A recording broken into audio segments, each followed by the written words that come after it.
राधे राधे महाराज जी। महाराज जी, आपको इतनी हिम्मत कहाँ से मिलती है? मैं बात बात पर हार मान जाता हूँ।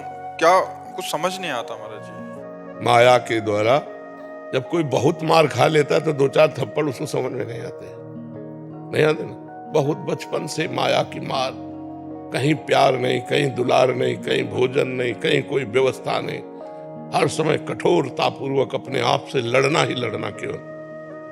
तो आज वो अभ्यास बन गया है। जैसे हमारे एक चाटा मारो यहाँ तो लग जाएगा, और पहलवान के मारो तो उसको कुछ फर्क नहीं पड़े, क्योंकि हजारों चाटे वहीं पा चुका है। वो कुश्ती सीखते समय हजारों चाटे यही पाया है, तो उसका अभ्यास बन गया है। तो हमारा अभ्यास बन गया दुख सहने का, हमारा अभ्यास बन गया दुख को सुख मानकर गले लगाने का।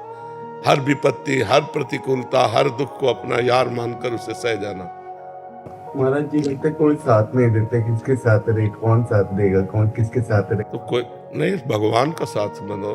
संसार का कोई साथी होता है क्या? पास बैठे हो तो भी साथी नहीं। हमारे यहाँ पीड़ा शुरू हो जाए तो ये क्या कर लेंगे?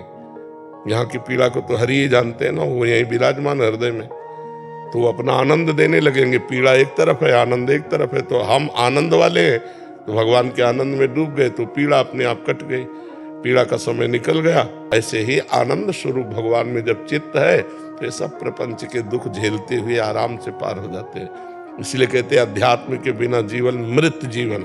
अध्यात्म जीवन ही जीवन है, जिसमें ज्ञान का प्रकाश है, भक्ति का प्रकाश, वही जीवन नहीं और तो सब व्यर्थ जीवन है। बड़े भाग्यशाली हैं जिनको अध्यात्म में रुचि है, मनुष्य शरीर होकर जो भगवान के भजन में रुचि कर रहे हैं, बड़े भाग्यशाली हैं। वो अभागी जन हैं जो भोगों में, नशे में, गंदी आदतों में अपने समय को नष्ट कर रहे हैं। बाद में इनको पछताना पड़ेगा। जब जाने का समय आएगा तो इनके पास कुछ नहीं, वही पाप। फिर अन्य योनियों में, सुअर, कुत्ता, नाना प्रकार की योनियों में जाना पड़ेगा। अभी आप भजन करके देवता बन सकते हो, भगवान के स्वरूप बन सकते हो, भगवत पार्षद बन सकते हो। गीध देह तज धरि हरि रूपा।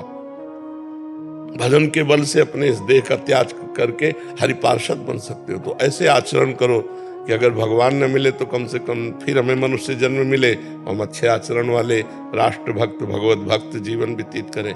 कोई यहाँ मित्र नहीं है, कोई यहाँ साथी, सब अपने स्वार्थ का मित्र है। एक स्वार्थ रहित अगर कोई प्रेम करने वाला है तो भगवान है, भगवान के प्रेमी जन है, दूसरा कोई नहीं। जग में उपकार करने वाले स्वार्थ रहित दो ही हैं, भगवान और भगवान के भक्त। स्वार्थ रहित जग जुग उपकारी, तुम तुम्हारे सेवक असुरारी।